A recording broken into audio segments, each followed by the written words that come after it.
Prenez une planche à découper en bois, un chevalet de présentation et un imprimé effet marbre au magasin à 1 $. Prenez du papier adhésif et coupez-en suffisamment pour envelopper la planche à découper. Retirez le film protecteur du papier adhésif et lissez-le sur la planche à découper. Pliez, couvrez et enveloppez les bords du papier, puis fixez-les avec de la colle. Peignez entièrement le chevalet avec de la peinture noire. Fixez la planche au chevalet. Collez des morceaux de bois peints en noir sur le bord avant pour servir de rebord. Maintenant, vous avez transformé une planche à découper en support pour livre de recettes ou pour iPad.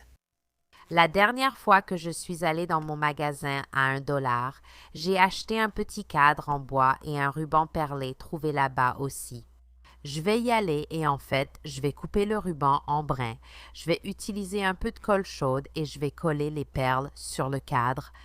Une fois que j'aurai collé toutes les perles sur le cadre, je vais prendre de la peinture en spray noir. Une fois que c'est sec, je vais utiliser du rub and buff pour passer par-dessus la peinture noire et vraiment donner à ce cadre un aspect ancien. J'ai trouvé de l'élastique dans mes affaires de couture et, en le tirant fort, je l'ai fixé à 2 endroits à l'arrière du cadre avec une agrafeuse à couronne. Voilà le résultat final. En fait, j'ai conçu ce petit cadre pour entourer mon Amazon Alexa Echo, donc maintenant je peux le poser ici sur mon plan de travail dans la cuisine. Il est complètement camouflé par ce petit cadre au look ancien et ça ne m'a coûté que moins de 5 $ pour le réaliser. Vous cherchez des idées amusantes et pratiques pour égayer votre cuisine? Ne cherchez pas plus loin que ces 2 DIY très simples et abordables pour vous aider à organiser votre cuisine. D'abord, j'ai appliqué une ligne de colle chaude sur le bord inférieur de la première planche à découper. Avec la plinthe retournée à l'envers, j'ai soigneusement pressé le bord encollé sur la base jusqu'à ce qu'il soit bien fixé. J'ai répété cette étape avec l'autre planche à découper pour créer l'autre côté du panier de cuisine. Ensuite, j'ai appliqué de la colle sur les bords de la planche à découper et j'ai fixé solidement le côté droit, puis j'ai répété l'opération de l'autre côté pour terminer la structure principale.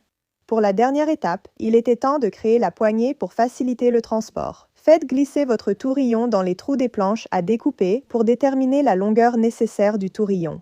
J'ai marqué l'endroit à couper, puis scié prudemment le tourillon avec une petite scie à main. Et voilà, votre joli, mignon et pratique organiseur de cuisine. N'est-ce pas que vous adorez un produit fonctionnel? Le deuxième DIY pour votre cuisine est très simple mais extrêmement fonctionnel. Pour créer ma petite étagère, j'ai mesuré la largeur du bord intérieur du cadre photo et je l'ai reporté sur la pièce de bois. À l'aide d'un cutter, j'ai soigneusement entaillé le bois jusqu'à ce qu'il soit facile à casser. Avec votre pistolet à colle chaude, appliquez délicatement une ligne de colle le long du bord de la pièce de bois. Collez le morceau de bois à la base du cadre photo pour former une étagère. Ensuite, retournez votre cadre photo de l'autre côté et utilisez le morceau de bois restant pour créer le support du projet. Fixez soigneusement la pièce à l'arrière du cadre, au centre. Voici un support à livre de cuisine parfaitement réalisé pour bien moins cher. Au magasin à 1 $, j'ai acheté 2 planches à découper et des petites caisses en bois. De retour chez moi, j'ai pris du bois de récupération comme base et fait un essai à sec de mon idée. Ayant toutes les pièces, je possédais déjà un anneau de perles en bois acheté plus tôt au magasin à 1 $. Pour vérifier ma théorie, j'ai coupé la connexion, retiré quelques perles et testé l'idée. J'ai percé des trous au hasard pour faire passer l'anneau en fil de fer. Ensuite, j'ai peint à la bombe les planches à découper et ma pièce de bois de récupération avec de la peinture blanche en spray.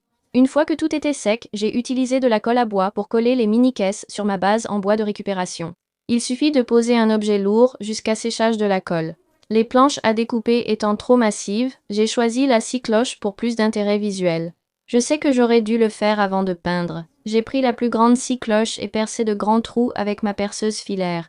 Après avoir nettoyé les bords effilochés avec un bloc de ponçage, j'ai fait une retouche de peinture en bombe. L'assemblage était très simple. J'ai de nouveau utilisé de la colle à bois sur les joints, j'ai tout aligné, puis j'ai utilisé quelques serre-joints pour maintenir le tout en place pendant que ça séchait. Laissez bien sécher l'ensemble pour éviter un panier instable. Fixer la poignée est ma partie préférée. Retirez la majorité des perles et passez l'extrémité dans un petit trou. Enfilez la plupart des perles sur le fil, passez-le dans l'autre trou, ajoutez les dernières perles, puis torsadez pour fixer dessous. Le transport de votre panier devient très facile et en plus, c'est vraiment stylé. Pour plus de fonctionnalité et de style, j'ai fixé des mini pinces à linge du magasin à 1 $ avec de la colle forte. Vous pouvez les utiliser pour tenir des recettes, dépenses bêtes, des coupons, même ces petits sachets de snacks qui se perdent toujours dans le désordre. Utilisez-le dans votre espace créatif pour accrocher patrons, échantillons de couleurs ou rubans. Ce projet se distingue par sa grande personnalisation. Peignez ou teintez les planches à votre goût, ajoutez ou remplacez les boîtes par des paniers pour changer l'ambiance. Voici un organiseur rapide et économique avec quelques trouvailles à petit prix. J'ai pris 2 de ces cintres en bois. Vous pouvez les trouver dans le rayon loisirs créatifs. J'enlève la corde. Nous n'en avons pas besoin. Ensuite, je découpe un morceau de revêtement d'étagère. J'aime vraiment celui-ci avec son motif marbré. Je vais recouvrir le devant de la pièce en bois avec le revêtement d'étagère, puis je vais simplement replier les bords sur les côtés. Je répète cette étape 2 fois pour obtenir 2 morceaux de bois au motif marbré. Prenez 4 cadres photos, de préférence carrés. Retirez l'intérieur, le verre, le carton et le fond, puis utilisez une pince pour enlever les attaches. Maintenant, vous allez utiliser quelques blocs du jeu de tours chancelantes. Utilisez un peu de colle chaude pour fixer 2 blocs au bas du cadre, puis collez le deuxième cadre de l'autre côté des blocs. Faites cela 2 fois pour obtenir 4 cadres. Nous avons maintenant toutes les pièces pour assembler l'étagère avec de la colle chaude. Faites glisser la première étagère à travers les supports que nous avons fabriqués avec ces cadres photos et fixez-la en place, puis fixez la deuxième étagère au-dessus des cadres. Je l'utilise dans ma cuisine pour organiser mes fournitures de café et embellir l'ensemble. Prenez 2 étagères fil métallique et 2 bacs plastiques. Pliez les pieds des étagères vers le centre, puis placez-les dans les bacs rectangulaires. Placez les couvercles dans les rainures pour les rendre accessibles. Vous obtenez ainsi une organisation parfaite des boîtes en plastique. Prenez 2 paniers de douche en fil métallique et entrelacez-les, partie supérieure face à face, en les joignant par les bords inférieurs. Utilisez des attaches zip pour les fixer ensemble, ainsi que sur les côtés pour les maintenir reliés. Coupez l'excédent des attaches zip. Sortez les casseroles du placard et placez les paniers de douche. Vous obtenez ainsi un rangement idéal pour casseroles, plaques et planches à découper.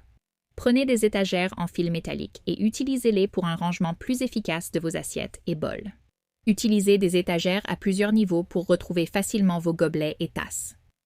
Une idée économique pour créer un rangement astucieux dans votre cuisine à moins de 20 $.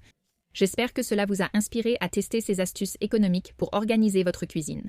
Prenez des cadres en plastique de Dollar Tree et retirez les inserts et l'emballage. Prenez les cadres et disposez-les face vers le haut, côte à côte, en rangée dans un tiroir. Placez les épices dessus, en rangée, pour un aspect bien organisé. Enroulez de la ficelle macramé autour d'un manche à balai. Prenez des paniers dorés Dollar Tree et fixez-les aux manches à balai avec des attaches zip. Prenez 2 crochets, comme pour balai, et placez-les sur le mur à l'horizontale. Insérez le manche à balai avec les paniers attachés, puis laissez le temps au crochet commun de bien adhérer au mur. Et voilà, Voici 2 astuces économiques pour créer facilement votre rangement d'épices et petits objets. J'espère que cela vous a inspiré à tester un de ces projets DIY. Merci d'avoir regardé Home Talk et à la prochaine fois.